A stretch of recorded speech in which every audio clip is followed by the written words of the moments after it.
두 가지 내용을 가지고 있어요. 하나는 여기 보이는 것처럼 사회적 소수자에 대한 문제. 그래가지고 주로 이제 수능이나 학력평가에서 많이 나오는 부분은 소수자의 특성을 가지고 많이 나와요. 주로 요즘에 많이 나오는 스타일은 뭐 갑국에서는 이런 사람이 차별을 받고 있다.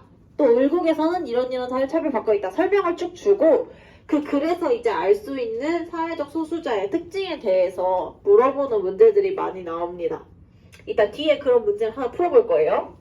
그 다음에 두 번째로는 여기 단원에서 많이 나오는 내용 중에 하나가 이제 빈곤 문제에 대한 것이 나와요. 중간에 지금 뭐 성불평등이나 이런 문제가 있지만 그런 건 사실 문제로 많이 출제되진 않고 빈곤 문제. 그래서 우리 책에서 나오는 것 중에는 이제 절대적 빈곤과 상대적 빈곤이라고 하는 것이 있어요.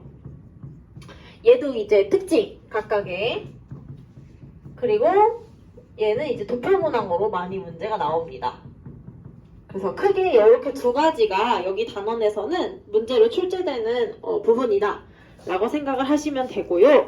사실 이 사회적 소수자의 특성 부분은 설명을 한번 들으면은 그렇게 이론적으로 어려운 내용은 아니거든요. 그렇게 많이 어렵게 나오지도 않고. 그래서 여기는 빠르게 할 거고 여기도 마찬가지로 이론 부분은 사실 그렇게 어려운 내용은 아니에요. 근데 이제 문제로 나왔을 때 여러분이 풀이를 하기가 어려워서 여기 단원 같은 경우에는 필요한 내용만 빠르게 설명하고 얼른 문제를 풀러 가보려고 합니다. 그러면 여기 첫 번째로 우리 사회적 소수자에 대해서 간단하게 좀 짚고 넘어가 보도록 할 거예요. 좀 지우고. 자, 여러분 지금 이제 순서대로 1번에 보시면은 사회적 소수자 문제라고 해서 사회적 소수자의 의미와 특성이라고 나와 있는데 일단 우리 기억해 두셔야 될 것은 사회적 소수자라는 거는 어떤 사람들이냐면은 신체적 또는 문화적 특징으로 인해서 주류 집단으로부터 불평등한 대우를 받는 사람들이다 라는 것을 알아야 돼요. 이 불평등한 대우를 받는다는 것을 줄여서 말하면은 사회 내에서 차별받는 사람이다 라고 생각하시면 됩니다. 그래서 이미 여러분 수행평가 주제로 삼아서 하고 있잖아요. 자기들 나름대로 뭐 장애인을 주제로 한 사람도 있고 뭐 외국인 노동자를 주제로 한 사람도 있고 다 여러분이 가지고 온 주제들이 사실은 다 우리 사회 속에서 차별받는 사람이다 라고 생각을 하시면 됩니다. 근데 그 차별의 이유가 크게는 두 가지인 거죠. 첫째는 신체적인 거. 그래서 방금 제가 언급했던 것처럼 어떤 요즘에 인종이라는 말 잘 쓰지 않으니까 뭐 피부색이라던가 아니면은 뭐 장애 유무 이런 것들로 인해서 누군가를 차별한다면은 그 사람은 이제 신체적인 이유로 인해서 차별을 받는 소수자가 되겠죠. 그 다음에 문화적 특징으로 인해서도 차별받는 사람들이 있는데요. 대표적으로 문제로 많이 나오는 소재 중에 하나는 이제 종교로 인해서 차별을 받는 경우가 문제로 많이 출제가 되는 편입니다. 문화적 차이로 인한 사회적 소수자로. 그래서 우리나라는 사실 다른 종교에 대해서 굉장히 좀 관대하잖아요. 그래서 되게 많은 종교들 사람들이 믿고 하는데 뭐 이제 다른 나라들 같은 경우에는 국교가 정해져 있어서 그 국교가 아닌 종교를 믿는 사람들을 뭐 박해를 한다거나 그런 일들이 많아서 그런 것들이 이제 종교로 인한 사회적 소수자다라고 생각하시면 됩니다. 자, 그 다음에 특성으로 넘어가 볼게요. 사회적 소수자라고 누군가를 이제 지칭하게 되면은 그런 집단들이 가진 특징은 뭐냐? 첫째, 중요한 특징 중에 하나인데 우리가 사회적 소수자가 이름이 소수다 보니까 많이 하는 착각 중에 하나가 수적으로 소수, 그러니까 적은 사람들이면 한 사회에서 구성하는 인원이 적으면 소수자냐? 이렇게 생각하는 경우가 있는데 그게 아니다라는 게 중요해요. 그래서 이걸 혼동하지 않기 위해서는 이렇게 기억하시는 게 좋아요. 메이저와 마이너의 개념이다 라고 생각하시면 됩니다. 여러분들 요즘에 프로야구 관중이 굉장히 많아졌다고 해서 야구 예시를 들으면 아실지 모르겠는데 미국 야구에는 메이저리그랑 마이너리그가 있잖아요. 주로 사람들이 많이 보고 즐기는 건 둘 중에 뭐죠?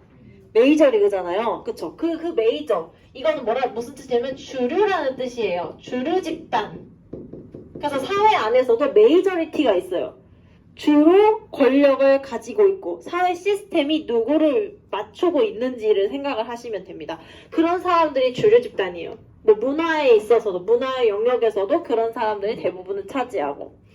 근데 이제 마이너 리그가 있는 것처럼 사회에도 마이너리티가 있는 거예요. 이게 소수자예요. 영어로 번역하면 마이너리티거든요. 사회적 소수자가.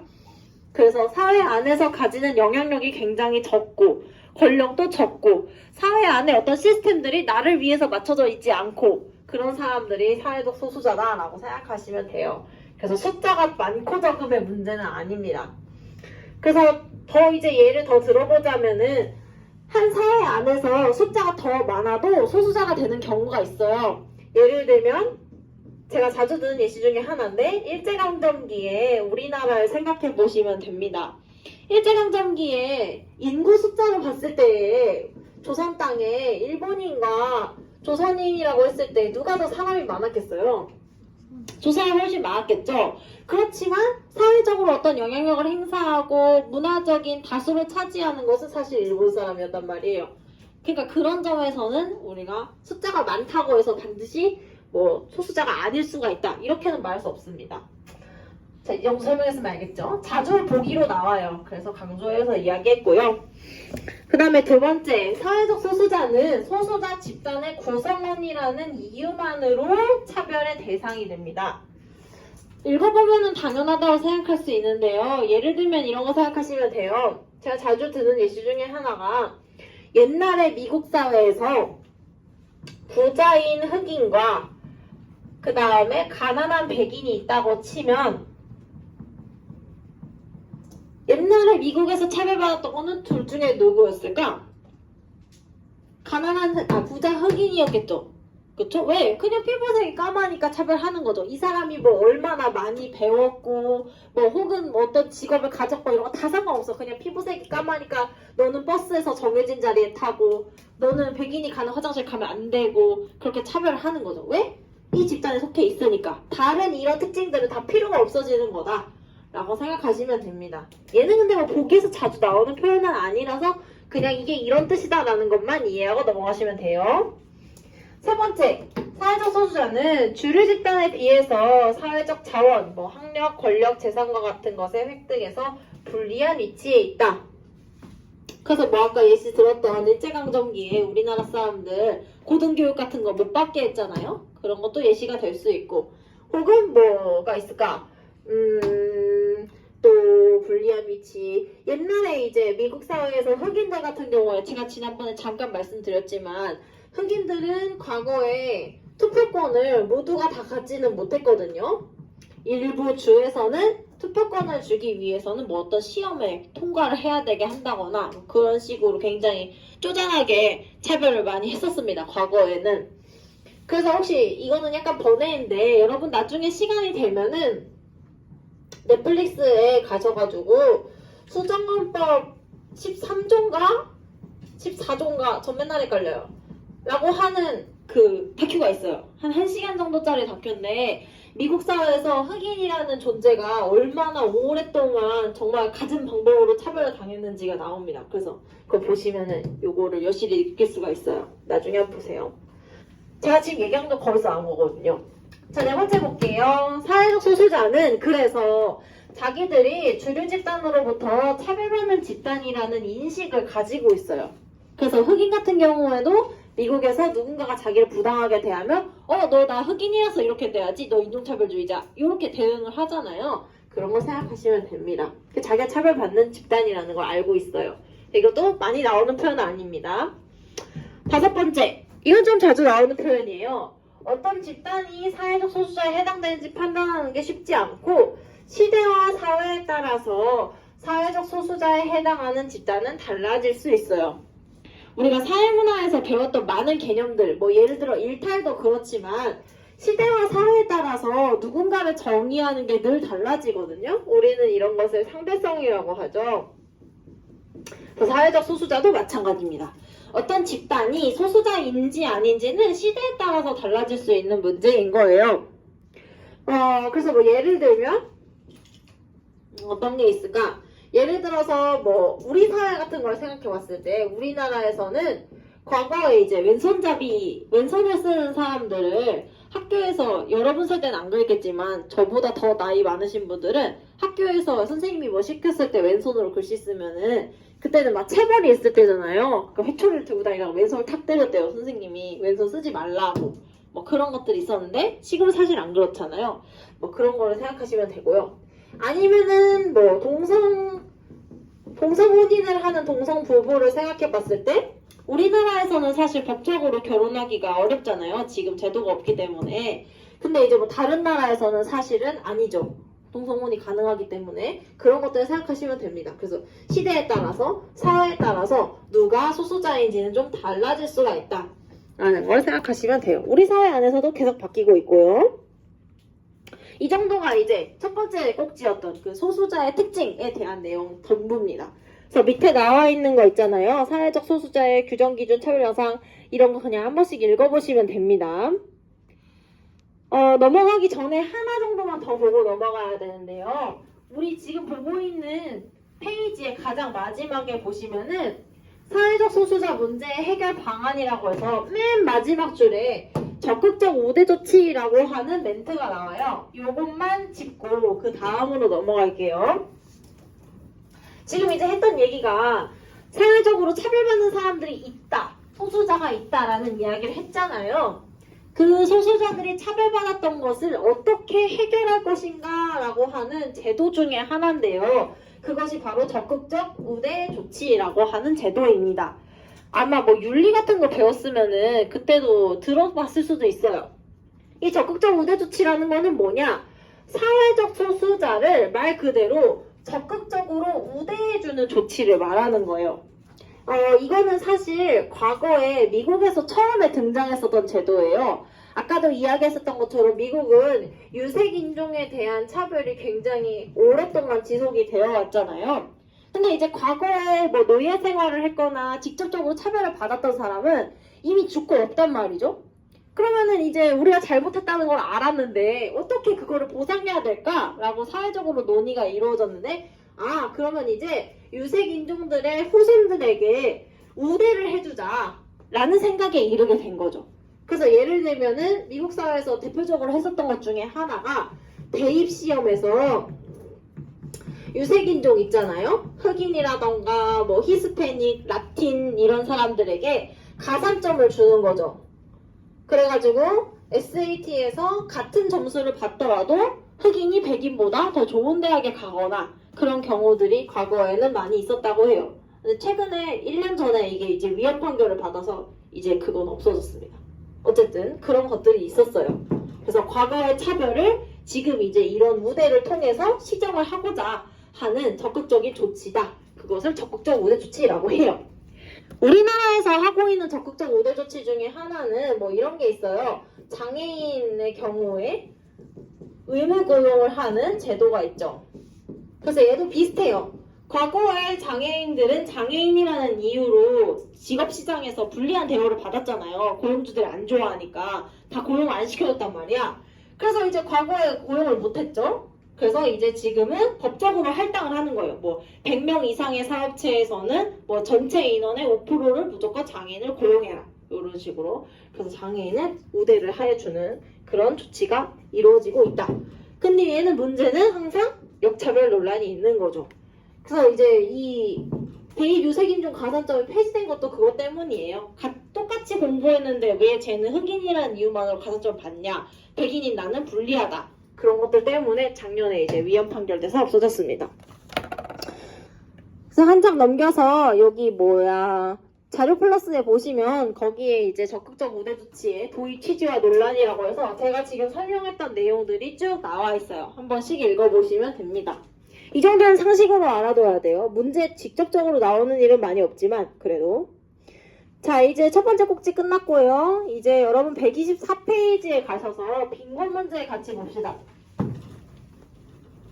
빈곤 문제 보기 전에 문제를 봅시다. 여러분이 잠을 자기 시작했어요. 문제를 풀면은 잠이 깨겠죠? 125페이지 펴시면은요, 여기 1번 문제가 있거든요. 이게 이제 제가 얘기했었던 아주 전형적인 문제입니다. 이거 한번 풀어보세요. 지금 들은 설명으로만도 다 풀 수 있어요. 쉬운 문제거든요.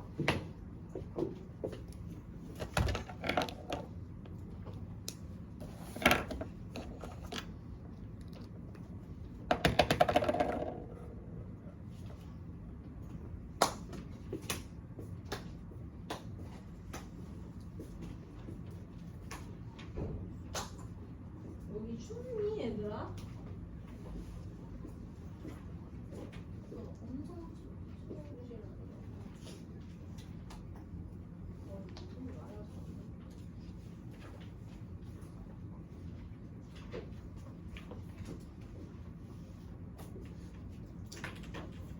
수영아, 잠들었어요? 아유, 그래요. 일어나보세요. 자, 그래요. 졸린 시간이죠?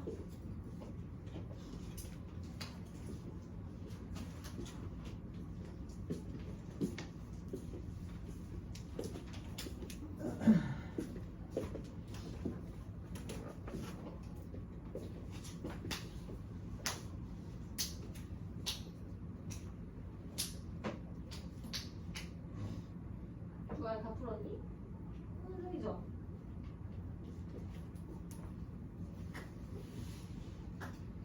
잘하는구나. 오늘 똑바로 앉아야지. 무겁보다 가면.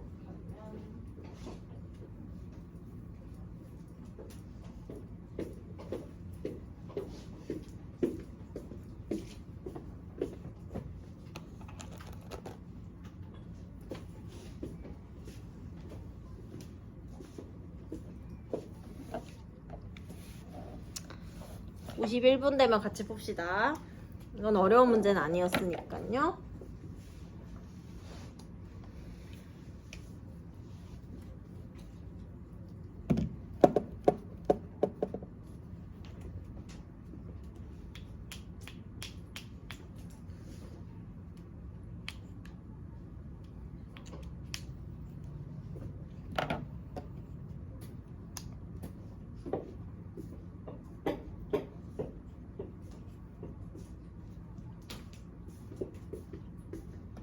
자, 51분이네요. 같이 한번 풀어봅시다.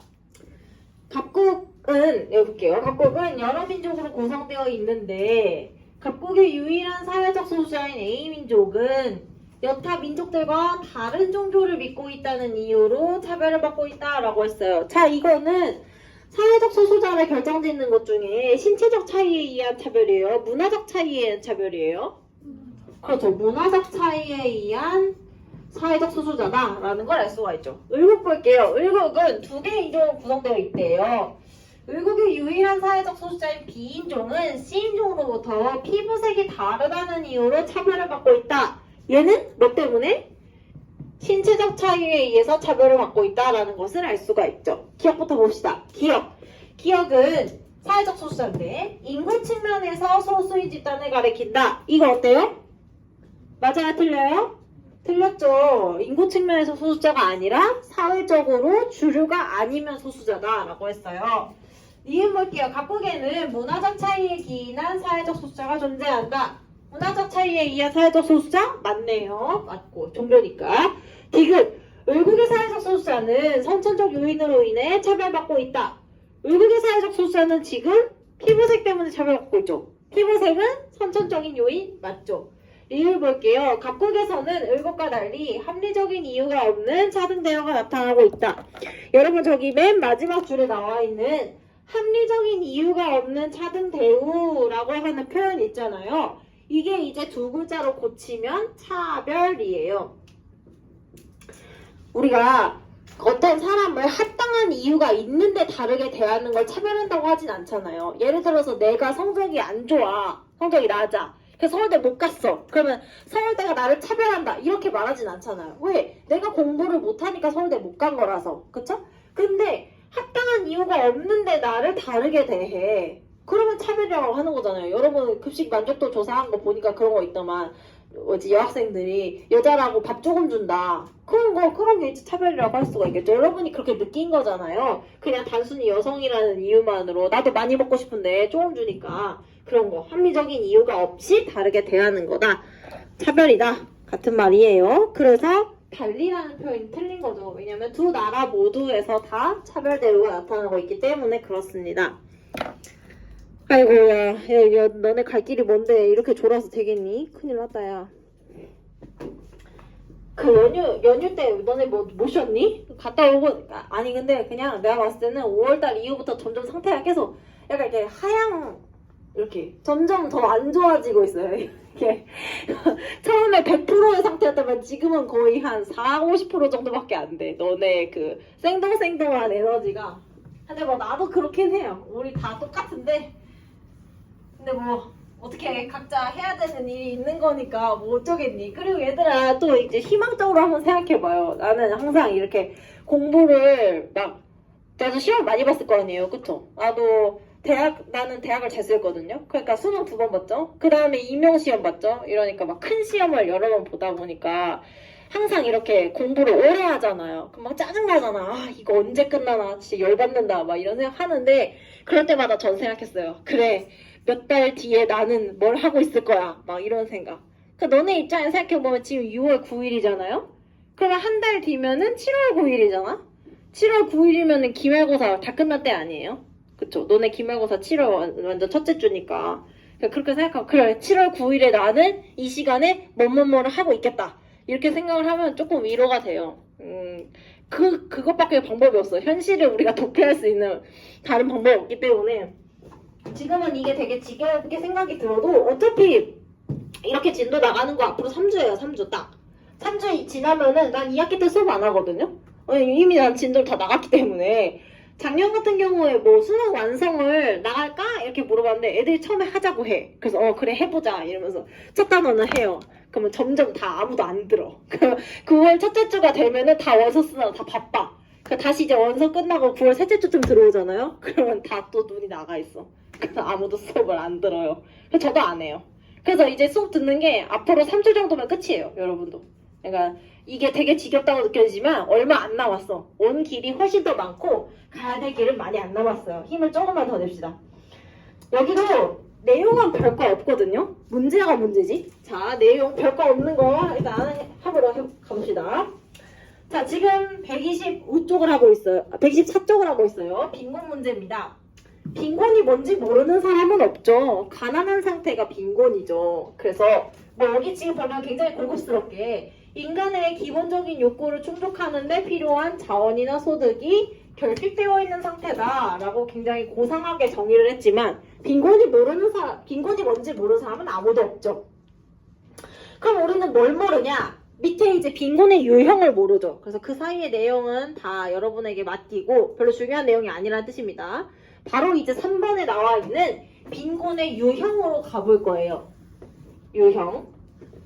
아까 처음에 오늘 띄웠던 것처럼 우리의 학습 내용에서는 빈곤이 크게 2가지입니다. 첫째, 절대적 빈곤. 둘째, 상대적 빈곤. 이렇게 2개인데요.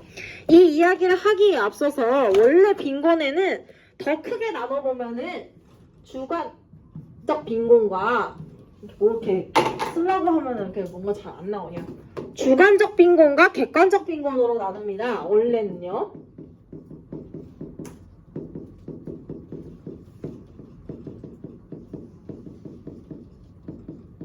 자, 이 주관적 빈곤과 객관적 빈곤은 뭐냐면은요.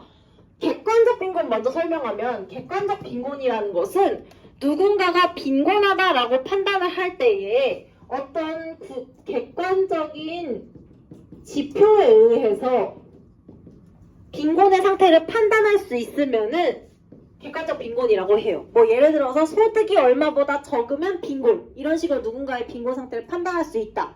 그러면 객관적 빈곤이에요. 근데 주관적 빈곤은 이름에서도 알 수 있는 것처럼 객관적인 지표로 판단을 하는 것이 아니라 그냥 진짜 내가 내 스스로를 어떻게 생각하느냐를 가지고 빈곤인지 아닌지를 나누면 주관적 빈곤인 거예요. 그래서 뭐 그런 사람들 있잖아. 너네도 그런지 모르겠는데 자기 통장에 일정 수준의 잔고를 확보를 늘 해두는 사람 있잖아요. 예를 들어 나는 10만 원은 늘 있어야 돼. 통장에. 10만 원보다 떨어지면 난 이제 거지야. 이렇게 말하는 사람들 있잖아. 그런 게 사실 주관적 빈곤이라고 보시면 돼요. 그래서 어떤 객관적 지표가 있는 게 아니라 그냥 내 마음속의 지표로 따지는 거죠. 그런 게 이제 주관적 빈곤입니다. 그래서 사실 이 주관적 빈곤이라는 건 시험의 대상이 될 수가 없죠. 그래서 왜냐면 기준이 없기 때문에. 그래서 우리 시험에서 나오는 것은 객관적 빈곤, 객관적 지표를 가지고 빈곤 상태를 판단하는 거고요. 이 객관적 빈곤에 이 두 가지가 있는 거다라고 생각하시면 돼요. 이 말 하려고 빌드업을 좀 한 겁니다. 그래서 절대적 빈곤과 상대적 빈곤은 모두 객관적 지표를 통해서 빈곤을 판단하는 객관적 빈곤의 한 종류들이다 라는 것을 기억하시면 됩니다. 자, 그러면은 절대적 빈곤 먼저 볼게요. 이 절대적 빈곤이라는 것은 무엇이냐? 인간이 최소한의 생활을 유지하는 데 필요한 자원과 소득이 부족한 상태를 절대적 빈곤이라고 해요. 그러니까는 인간답게 살기 위해서 최소한의 옷은 입어야 되고 최소한 밥은 먹어야 되고 최소한 뭔가 이렇게 비가 안 새는 집에 살아야 될 거 아니에요. 그래서 인간답게 살기 위한 의식주를 충족을 해야 되는데 그게 잘 충족이 안 되는 상태를 절대적 빈곤이다 라고 생각하시면 됩니다. 그래서 여러분한테 피부에 조금 더 와닿을 만한 절대적 빈곤은 예를 들면 그런 게 있죠. 요즘에 막 이스라엘이랑 팔레스타인이랑 가자지구에서 전쟁을 하고 있잖아요. 근데 제가 토요일마다 그 시사 프로그램을 보는데 거기서 얼마 전에 봤더니 가자지구에서 5살짜리 애가 영양실조로 죽었대. 이게 이제 사실 절대적 빈곤 상태라고 할 수가 있죠. 내가 인간다운 삶을 그러니까 목숨을 부지하기 위해서 밥을 먹어야 되는데 그게 안 되니까 죽은 거잖아요. 영양실조로. 그런 게 이제 절대적 빈곤 상태에 놓인 사람이다 라고 생각을 하시면 됩니다. 네, 아무튼 안타까운 일이죠. 가자지구가 혹시 여러분 관심 있으신지 모르겠지만 지금 진짜 생지옥이나 다름이 없어요. 거기가 지금 막 식량의 그 공급을 원래 이제 구호 단체들에서 할 거 아니에요. 근데 이스라엘이 이제 그걸 다 막은 거죠. 그래가지고 구호 트럭은 저 국경선 밖에 있는데 그 안에 사람들은 다 굶고 있는 거죠. 그래가지고 거기 사람들이 이제 밀가루 배급을 하는데 그 배급을 받으려고 사람들이 몰린 거야. 그래서 거기서 막 2명 깔려 죽고 또 2명 또 총 맞아 죽고 막 그런 아수라장이 따로 없습니다. 정말 슬픈 일이에요. 아무튼 그런 상태가 절대적 빈곤이다 라고 생각하시면 돼요. 그래서 이런 절대적 빈곤은 주로 이제 저개발국에서 많이 나타나요. 그래서 우리가 이제 상상할 수 있는 그런 아프리카 지역, 그러니까 그 지역 자체가 굉장히 농사가 잘 안 되고 자원이 많이 없어서 대체적으로 많이 가난한 그런 국가들에서 주로 많이 있죠.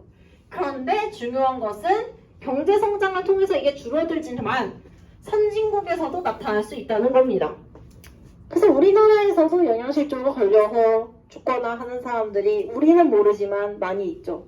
그래서 대표적으로 몇 년 전에 막 탈북해서 온 이제 부모랑 자녀랑 같이 이제 영양실조 죽었는데 죽고 나서 집에 가서 봤더니 냉장고에 있는 거라고는 고춧가루밖에 없었다. 뭐 이런 얘기가 이제 전설처럼, 전설은 아니죠. 실제 있었던 얘기니까 전해져 내려오죠. 그래서 중요한 건 선진국에서도 절대적 빈곤 상태에 있는 사람들이 많이 있다라는 거를 기억하시면 됩니다. 그러면은 이 절대적 빈곤이라는 거는 아까 말했듯이 객관적 빈곤이잖아요. 즉 객관적인 지표를 통해서 판단을 하는 거라고 했는데 그럼 그 지표는 뭐냐? 그게 바로 절대적 빈곤선이라는 겁니다. 우리나라 같은 경우에는요, 절대적 빈곤선을 뭐로 가지고 있냐면은 최저생계비라는 것을 기준으로 하고 있어요. 보통 문제를 출제할 때 우리나라를 기준으로 많이 하기 때문에 여러분은 우리나라 걸 외우시면 돼요. 최저생계비라는 거. 근데 이거는 뭐 이름에서부터 그게 느껴지지 않니? 최소한의 생계를 유지하기 위해서 필요한 돈이다. 최저생계비라고 생각하시면 돼요. 그래서 예를 들면 우리나라 같은 경우에는 2인 가구 기준으로 123만 원이 최저생계비래요. 월. 한 달에. 그래서 2명이서 정말 굶어 죽지 않을 정도로 최소한의 인간다운 삶을 살려면은 둘이서 123만 원은 필요하다라는 거죠. 근데 이것보다 소득이 아래에 있는 사람이 있을 거잖아요. 그런 가구가 이제 절대적 빈곤 상태에 있다라고 말을 하는 겁니다. 자, 그러면 이제 상대적 빈곤 봅시다. 우리 이제 할 얘기 반 했어요. 자, 상대적 빈곤 볼게요. 상대적 빈곤은 뭐냐? 일단 의미 먼저 보시면 한 사회에서 다른 사람들보다 자원이나 소득을 상대적으로 적게 가져서 사회 구성원 다수가 누리는 생활 수준을 누리지 못하는 상태다. 다소 모호하게 지금 정의를 하고 있습니다. 그래서 저는 개인적으로 이 정의를 외우는 것보다는 상대적 빈곤선 자체를 외우는 걸 조금 더 추천을 해요. 어쨌든 상대적 빈곤은 대부분의 사람들이 누리는 거를 내가 못 누리는 상태를 상대적 빈곤이라고 한다 라고 생각하시면 돼요. 이거를 그래서 제가 예시를 들기가 조금 난감한 게 일단 예시를 들면 이런 거죠. 예를 들어서 제가 이제 재작년쯤에 담임했었던 아이였는데 그 친구가 이제 뭐 어떻게 하다 장학금을 받게 됐는데 걔가 이제 내가 물어봤죠. 장학금 받은 걸로 뭐 할 거야? 이렇게 물어봤더니 아이패드를 사겠다는 거예요. 그래서 제가 왜? 학교에서 태블릿 줬잖아. 이렇게 물어봤어요. 그랬더니 아 다른 애들 근데 다 아이패드 쓰는데 저만 학교에서 준 거 쓰니까 너무 좀 그래요. 이렇게 얘기하더니 그거 사더라고요. 아이패드를. 그래서 저는 제가 생각했을 때는 아 아이들이 생각하는 아이패드라는 존재는 그런 건가? 다른 애들은 다 쓰는데 나만 못 쓰면 좀 뭔가 내가 상대적으로 좀 없어 보이고 그렇게 좀 주눅들게 하는 그런 건가? 라는 생각을 했거든요. 근데 사실 엄밀히 말하면 이거는 상대적 빈곤의 정의는 아니에요. 그래서 얘는 그냥 이런 느낌 정도로 알아주시고 학술적으로 이해할 때는 상대적 빈곤선만 가지고 판단하시는 게 맞습니다. 상대적 빈곤선이라는 건 뭐냐? 우리나라 같은 경우에는 중위소득을 가지고 판단하는데요. 우리나라는 중위소득의 50% 선을 기준으로 하고 있어요. 문제 출제할 때도 얘를 기준으로 하기 때문에 이걸 기억하시면 됩니다. 자, 중위소득이 뭔지는 일단 여러분 적으시고 중위소득이라는 거는 뭐냐면은요. 이거 한자잖아요. 중자. 여러분이 알고 있는 중 중에서 제일 쉬운 중자가 뭐예요? 그래, 가운데 중자예요. 가운데 중. 위는 뭐 할 때 위일까? 위치. 그래요, 위치. 그래서 중위소득이라는 거는 가운데에 위치한 사람의 소득을 중위소득이라고 하는 거예요. 가운데에 위치했다는 게 무슨 말이냐? 어떤 사회 안에서 가장 가난한 사람부터 가장 부자인 사람들끼리 이렇게 쭉 소득별로 줄을 서 있다고 칩시다. 그래서 줄이 서 있는 거예요. 그러면 여기 중간에 어떤 사람이 있을 거 아니에요? 이 사람의 소득을 중위소득이라고 하는 거예요. 중간에 있는 사람의 소득이니까. 그러면 이 사람의 소득에서 절반을 때린 값이 있을 거 아니에요? 그 선을 가지고 우리는 이것을 중위소득의 50% 선이다 라고 설정하고 이것보다 아래에 있는 위치의 사람들을 상대적 빈곤 상태라고 정의를 한다 라고 생각하시면 돼요. 그래서 이 위에 있는 것을 예시와 함께 기억하기보다는 중위소득 50%의 선보다 소득이 아래에 있는 사람이 상대적 빈곤 상태 이렇게 기억하시는 게 더 좋습니다. 설명 끝. 문제를 풀어서 한번 확인해보죠. 여러분 바로 옆에 125페이지에 가시면은 3번 문항이 있어요. 이게 이제 우리가 방금 배웠던 내용을 확인할 수 있는 문제입니다. 한번 풀어서 10분까지 시간 줄게요.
지금 푸는 거 풀고 뒤에 있는 거 한 문제 또 풀고 그러고서 오늘 마칠 거예요. 윤태야 4번은 남겨두세요. 다음 시간에 풀어야 돼.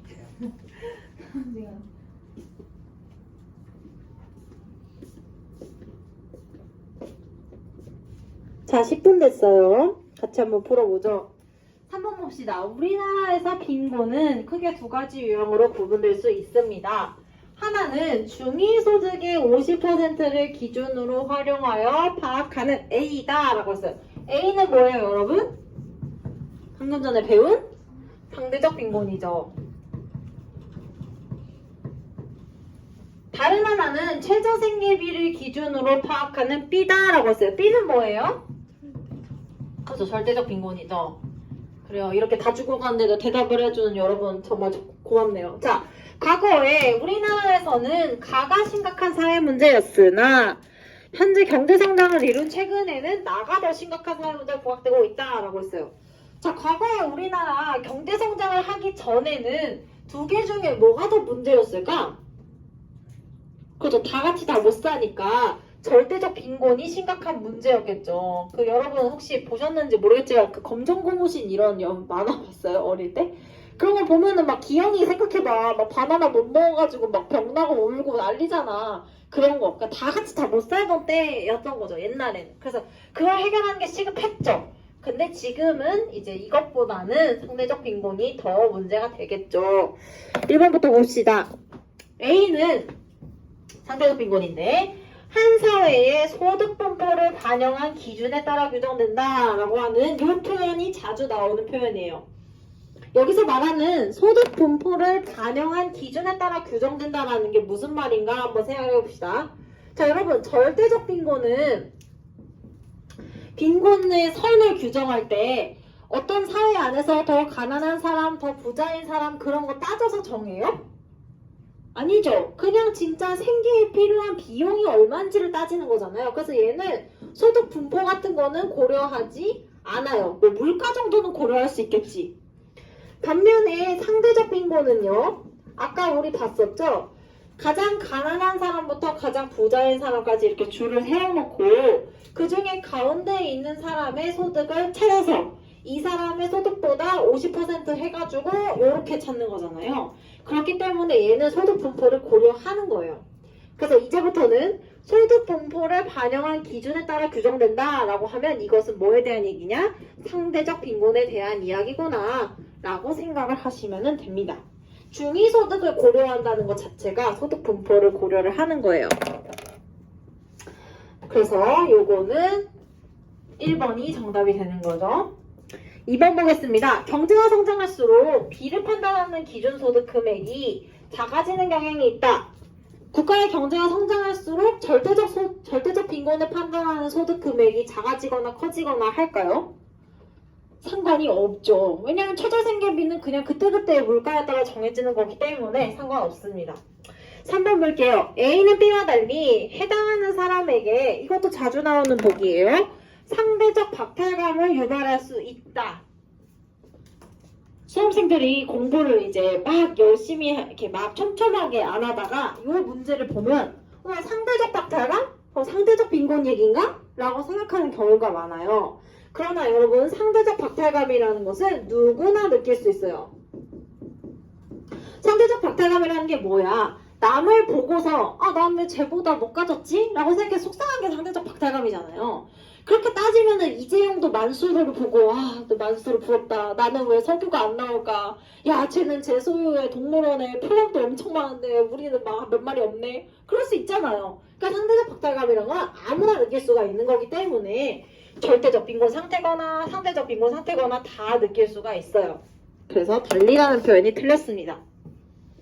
4번 볼게요. B는 A와 달리 절대적 빈곤은 상대적 빈곤과 달리 사회적 갈등을 유발하는 요인이 될 수 있다.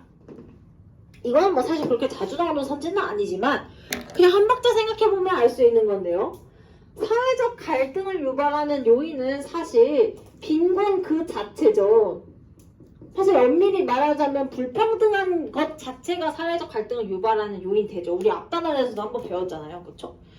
그렇기 때문에 얘도 달리라는 표현이 틀렸다 라고 생각하시면 되겠습니다.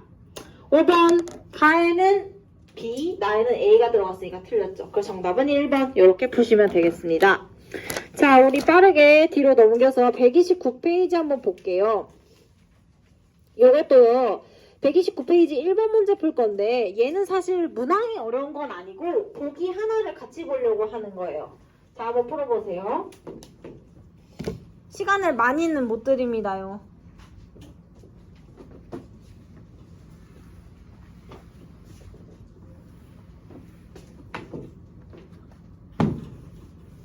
한 18분쯤에 보기 설명하고 하나 설명해야 되는 거 설명하고 끝낼게요.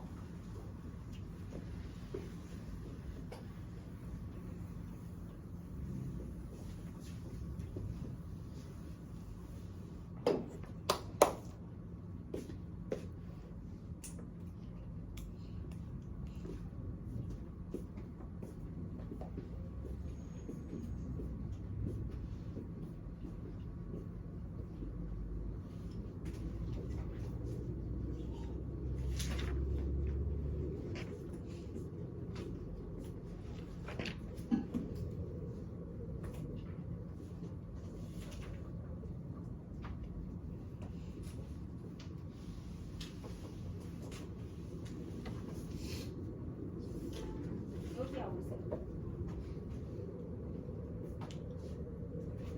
이거 하고 있어요. 잘 보이나요? 쉬운 문제예요, 이게. 영어 보고 있었어요, 훨씬.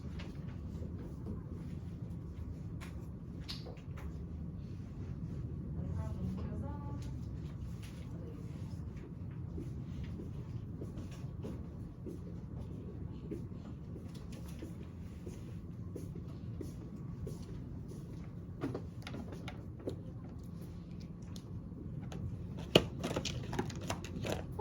예리야 한 장 더 넘겨서 했어요? 오케이.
자, 여러분 18분이 됐습니다. 해야 될 말만 빨리빨리 하고 헤어지죠. 자, 여러분 A, B 찾았어요? A는 뭐예요? 최소한의 생계 유지를 못한대. 그러니까 절대적 빈곤이죠. 그 다음에 A에서는 벗어났지만 다수가 누리는 생활 수준을 충족을 못한대요. 그럼 B는 뭐겠어요? 상대적 빈곤이겠죠. 오케이, 여기는 별로 어렵지가 않았고 제가 같이 보고자 했던 거는 5번 보기예요. 5번이 정답인 보기이긴 한데 이 5번을 같이 보자고 한 이유는 앞으로 문제 풀 때 요거를 유념을 해라 라고 말하려고요. 상대적 빈곤선이 절대적 빈곤선보다 높으면 A에 해당하는 가구는 B에 해당한다 라고 하는 보기가 나왔잖아요.